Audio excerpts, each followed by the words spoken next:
So there are also new questions over whether Florida counties are correctly tabulating coronavirus deaths. Fox 35 Orlando reporter Danielle Lama has this story. Danielle.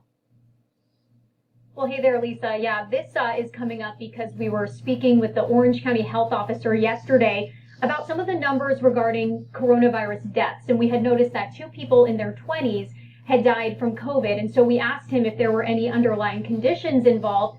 And one of the answers really surprised us. He told us that one person actually died in a motorcycle accident.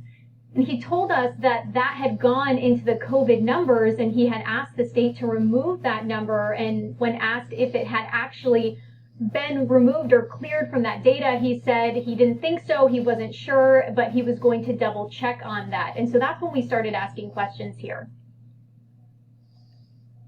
And what exactly did you, can you just elaborate a little bit more on what you found and what questions you asked?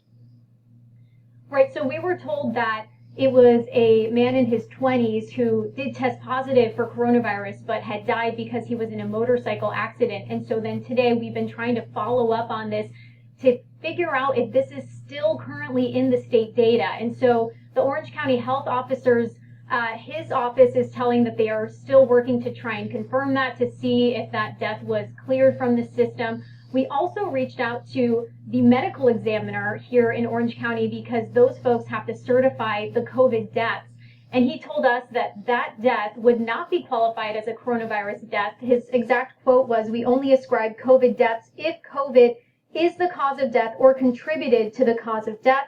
And we also have, of course, reached out to the State Department of Health. They tell us that their health department's a COVID-19 death is determined if COVID-19 is listed as the immediate or underlying cause of death or listed as one of the significant conditions contributing to the death. So, of course, a lot of questions about how a motorcycle accident may have ended up in that state data.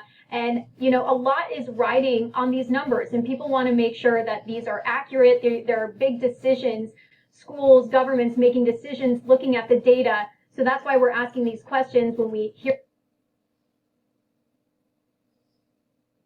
data.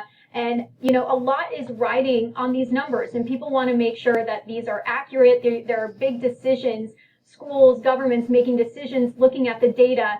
So that's why we're asking these questions when we hear something like this. No, you're 100%. I mean, we're making public health decisions. We're making decisions that have economic consequences as well, mental health consequences. So Danielle, stay on it. We appreciate your reporting.